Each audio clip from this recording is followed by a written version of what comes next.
Hickok45. Whoa, look at this shooting table. Looks like a shooting table, doesn't it? With some shooters on it. Lots of different firearms, different lengths. That's what we're going to talk about. The best barrel length. And of course, you know what the best barrel length is. I know what the best barrel length is.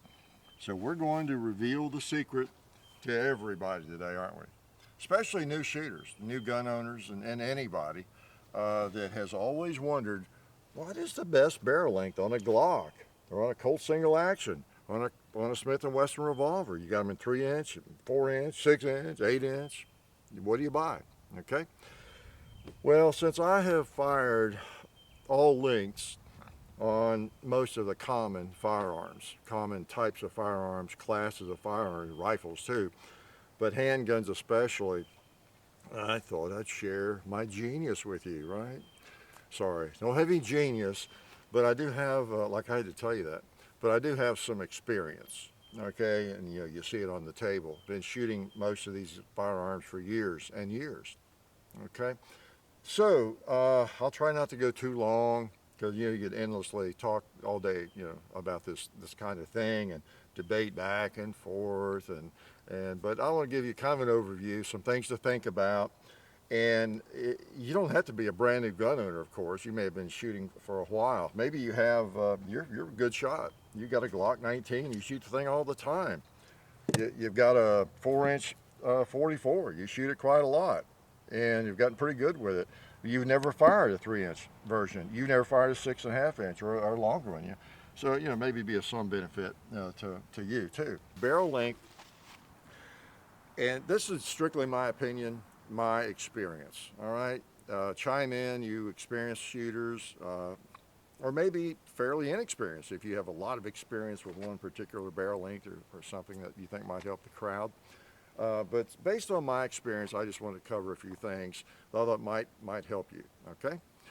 And as we all know, what barrel length that you want in a firearm is going to be determined largely by your purpose, right, for that firearm, okay? Are you going to hunt with it?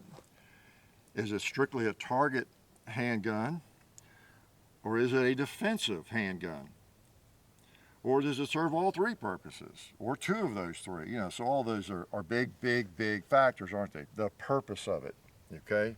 Because if you're going to hunt with it, it's probably going to be like a 44 or something like that, a big revolver of some sort, 500 Smith & Wesson or whatever. And maybe you want a little more velocity. Sight radius is a big issue too, because when you have a longer gun, you get a longer sight radius, and you can take a little bit more precise target picture with it, okay, a sight picture, right? So for hunting, that might make a lot of sense for you, right? So barrel length is an issue there, as it is with anything. Then again, maybe you want something more convenient, like a 4-inch. Yeah, Elmer Keith did quite fine with this configuration right here, 4-inch, 44. But there is a difference, isn't there? And it's a trade-off. Like this big old 8 3/8-inch 44, you probably would shoot it better, but it's a little bit bigger to carry. It's going to be what, a little heavier, of course, right?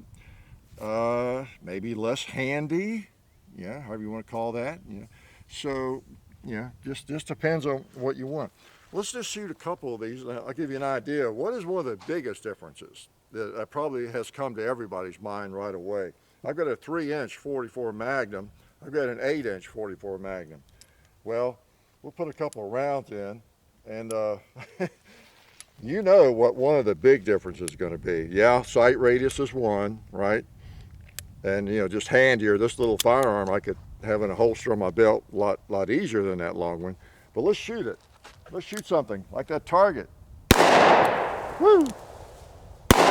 Boom. Let's shoot that pin. Double action. Wow. Got a little bite to it. A little bite. And that's what I'm talking about, isn't it? Yeah, you get more recoil is the word. Felt recoil. We load up this 8-inch one, and same ammo, same power factor, which is a Magnum, a light Magnum. and we'll shoot it. You saw how that one, yeah, a little jumpy. We'll shoot kind of the same stuff here. Oh yeah. This is sweet compared with that one. Oh, shoot the pig. Since we're hunting now. Yeah. So quite a big difference in recoil, felt recoil. All right.